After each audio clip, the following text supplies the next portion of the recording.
Olá, você que está estudando permacultura, conhecendo o universo da permacultura. Nós estamos aqui hoje especialmente com essa vista maravilhosa, essa vista panorâmica aqui do nosso terreno, da nossa vila aí, onde a gente tem construído um projeto de moradias sustentáveis ao lado de amigos. Ao centro vocês estão vendo aí a casa sendo bioconstruída do sítio em Candeia.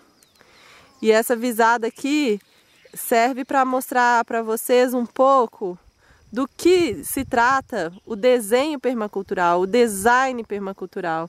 Como chegar num espaço e planejá-lo junto com a natureza, em harmonia, construindo sistemas sustentáveis. É esse o tema do nosso vídeo de hoje. E para isso eu quero chamar o Peter, que vai hoje falar um pouco para a gente sobre design de sistemas sustentáveis. Para começar, a gente quer falar um pouco de como localizar uma casa dentro de um terreno. Ali, por exemplo, nessa casa que vocês estão vendo do sítio em Candeia, a gente escolheu a meia encosta. Por que a gente escolheu a meia encosta? Não é nem o ponto mais alto e nem o ponto mais baixo do terreno. Por que, Peter, a gente escolheu a meia encosta na hora de posicionar uma casa? Então, se usamos a meia encosta, a gente pode reservar as partes mais altas para instalar as caixas d'água. Assim, a gente usa a gravidade em nosso favor e retém esse recurso por mais tempo no nosso terreno. Se a gente instala a casa nas partes baixas, a gente fica muito suscetível a inundações, enchentes e umidade. Isso não é muito bom. E também a gente deve observar as leis ambientais que proíbem a construção nas faixas de cursos d'água.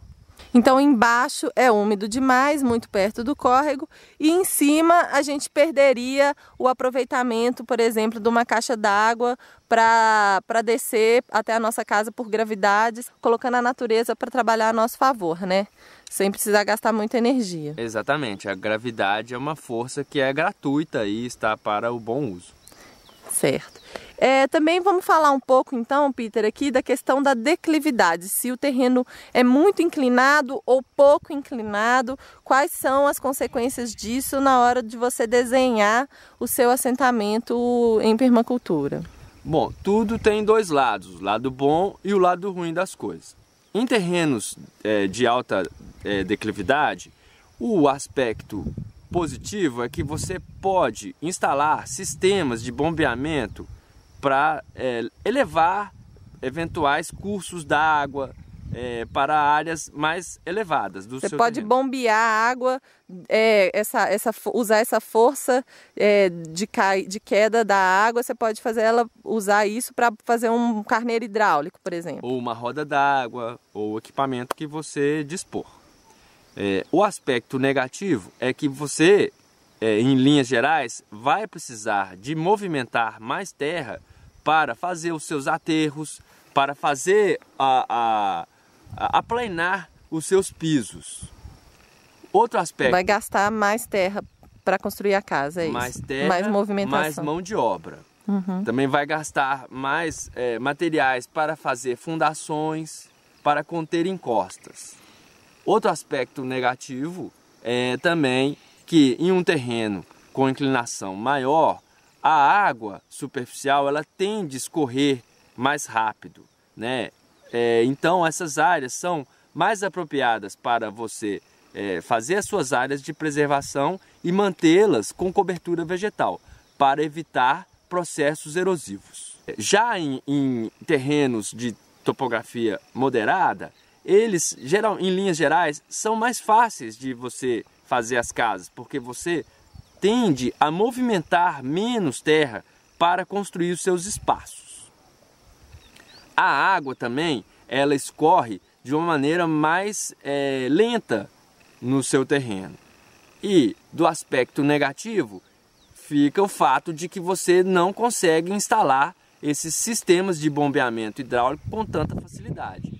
No rio aqui que corre no fundo da casa, a gente tentou instalar um carneiro hidráulico, mas não conseguiu, porque o declive do rio ele era 5 graus apenas. Então, a gente não conseguiu instalar esse tipo de equipamento. Certo. E uma área que é muito plana, ela também não dificulta a construção? Não pode acontecer algum processo de alagamento, alguma coisa assim? Exatamente. Em áreas aplanadas, você deve ter um cuidado especial, porque caso você não faça um sistema de drenagem eficiente, você pode estar instalando na sua casa em pontos de empoçamento de água, né? E isso não é muito saudável. Você deve então prestar atenção em possíveis indicadores, plantas que gostam de ambientes de umidade, né? Agrião d'água, chapéu de couro, entre outras aí. Você deve ficar atento a isso para não instalar sua casa nesses locais. Certo, Peter. Então vamos ali dar uma olhadinha na nossa casa mesmo e no nosso terreno mais de perto para a gente continuar estudando o desenho de sistemas sustentáveis. Então, pessoal, a gente está aqui agora no assoalho aqui do segundo piso do sítio em Candeia. Como vocês veem aí, ó, a parte mais alta do terreno. Parte mais alta do terreno, onde a gente planeja instalar aí os reservatórios de água.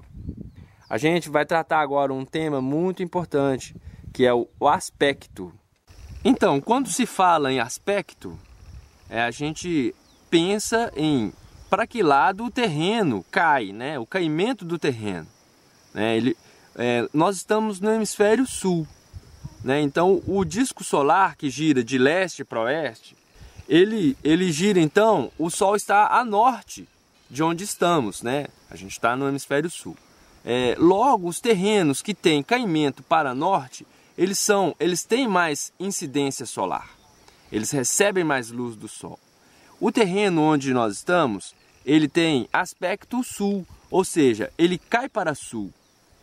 Ele tem um caimento de 10 graus, então é um caimento muito suave, né, para sul. Quando se tem um terreno voltado para o norte, você vai pegar o sol de frente.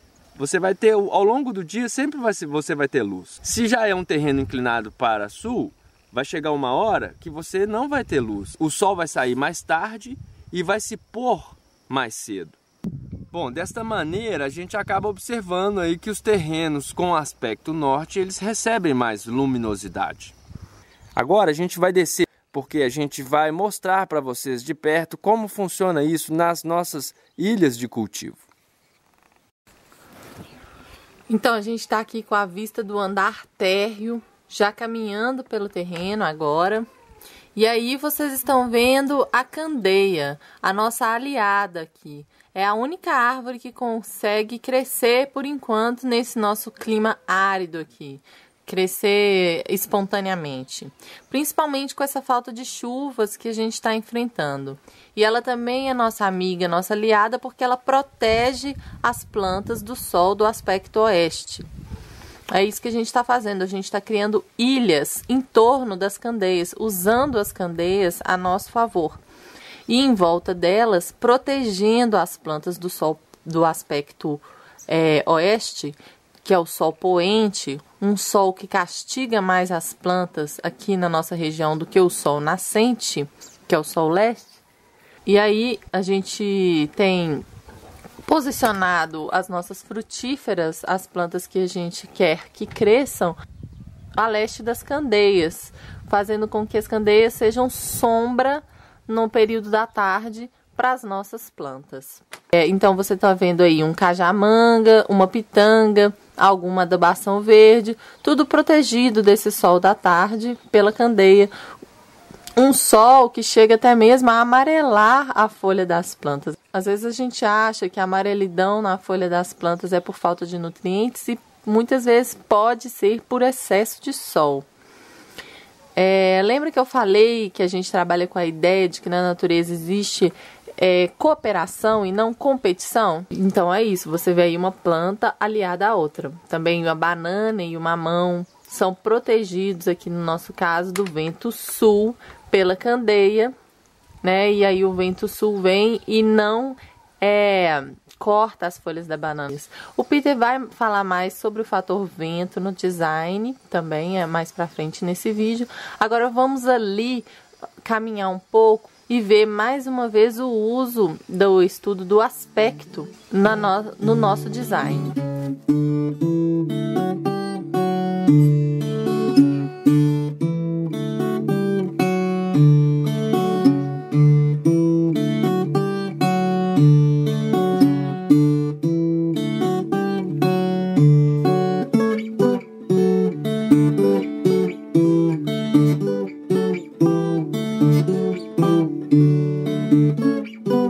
Nosso pomar foi todo posicionado na borda de uma mata natural, usando os elementos marginais, né?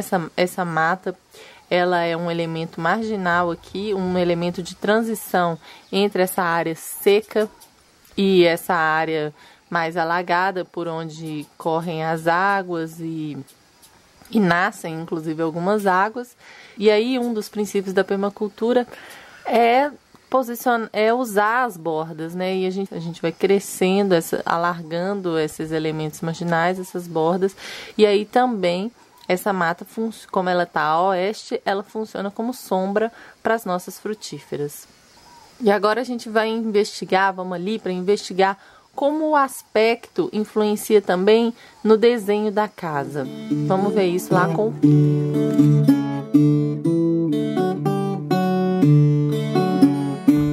Então, Peter, eu estava falando sobre a influência do aspecto nos nossos plantios, nas nossas decisões de colocação dos nossos sistemas agroflorestais. E agora eu queria que você falasse um pouco da questão do aspecto no posicionamento da casa. Como é que o aspecto influenciou o posicionamento dessa casa? Bom, posicionando o maior eixo da sua casa no sentido leste-oeste, significa que você vai colocar as suas paredes, a maior parte das suas paredes e do seu telhado voltado para o norte. E com isso você vai ter uma incidência solar, né? Porque o disco solar ele vem de leste para oeste, então você tem uma incidência solar ao longo de todo o dia. Do contrário, se você posiciona ela ou para leste ou para oeste, você vai ter sol na sua parede e no seu telhado apenas pela manhã ou pela tarde. Bom, eu poderia citar vantagens, você tendo a parede voltada para o norte e o seu telhado, você vai ter uma incidência solar maior, assim você vai economizar energia elétrica com o uso da luz natural. Uma outra vantagem é de conforto, que isso vai gerar um conforto térmico nas épocas frias do ano, porque a tecnologia de terra ela absorve esse calor e ela fica presa nas paredes, liberando aos poucos à noite, ou seja, à noite você vai ter um espaço mais quentinho no interior. E uma outra vantagem também é que você fazendo uso desses telhados, você pode recuperar uma quantidade maior de água quente com o aquecimento solar e também com energia solar, né? Com uma maior quantidade de painéis fotovoltaicos. Então, em suma, é para o aproveitamento da energia do sol maior, esse telhado e essa parede voltada para o norte. Sim, é uma energia também que está à nossa disposição aí para um bom uso. E então a gente está falando da luz, né, do sol como um dos fatores. Quais são os outros fatores que vão influenciar no desenho permacultural do seu sistema? Tem vários outros. Aqui no nosso estudo de caso a gente pesquisou chuvas, brisas refrescantes, ventos predominantes, fogo e ruído. A esse estudo chamamos setorização. Eu convido vocês agora para virem aqui na parte sul da casa para a gente estudar um pouquinho melhor a respeito. Vamos lá? Então, pessoal, nós estamos aqui no setor sul da casa, que é o lugar onde vem a maior quantidade de ventos frios aqui na nossa região. Para evitar problemas com que esse vento atinja o entorno da casa, a gente faz plantio de árvores de espécies variadas e de tamanhos e tempo de crescimento variados. Assim, eles vão compor um barra-vento, que também será uma fonte de alimentos. A gente não se preocupa muito com o tamanho das árvores nesse setor, uma vez que, como elas estão a sul, elas não vão trazer problemas de luminosidade no interior da casa. Nesse lugar, parte do setor de ventos bate com o setor de fogo.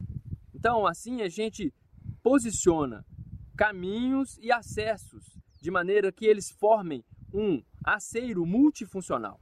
Vocês podem ver lá, ó, onde está o carro, ali é uma rua, ou seja, o fogo que vem do campo, ele chega do campo com sua intensidade, ele chega no aceiro, ele não tem para onde propagar, fica mais fácil de controlá-lo. Uma outra estratégia também para controlar fogo é plantio de espécies suculentas, porque elas contêm uma grande quantidade de água e essa água faz com que o fogo retarde o fogo. Você tem falado aí de um elemento ter mais de uma função. O nosso barravento, por exemplo, também tem a função produtiva, a função de produzir frutas e alimento. A nossa estrada, por exemplo, além de ser um caminho, é também um corta-fogo. E outra coisa também, outra estratégia que a gente adotou aqui, que foi bem importante para a gente, que foi uma mudança até com relação ao que a gente fazia anteriormente como permacultores, foi o fato da gente estar posicionando tudo com muito cuidado em relação à casa, de forma a facilitar a vida e a economizar o nosso gasto de energia, né, Peter? Antigamente, por exemplo, nos nossos primeiros assentamentos permaculturais, a gente escolhia plantar em lugares um pouco mais afastados e com isso a gente perdia muita energia. E agora a gente está seguindo bastante o princípio do zoneamento, de gastar menos energia e fazer tá tudo bem perto da gente. Comenta um pouco para a gente sobre essa estratégia que a gente está adotando. No zoneamento, você posiciona os elementos no sentido de que você gaste menos energia e gaste menos tempo e tenha menos trabalho para fazer as suas atividades. Você posiciona os elementos que você usa mais vezes perto da casa e os elementos que você usa menos vezes mais longe. A gente descobriu que a gente gastava muita energia plantando coisas em lugares variados, em locais isolados. E a gente descobriu que, na verdade, a gente deve fazer uma ilha de fertilidade em volta da casa, ou seja, plantar mais perto para você ter menos trabalho, começar do centro para a borda, do centro para o exterior. Assim. Isso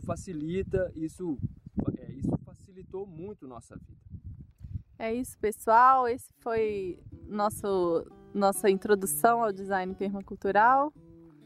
Nosso agradecimento a vocês aí.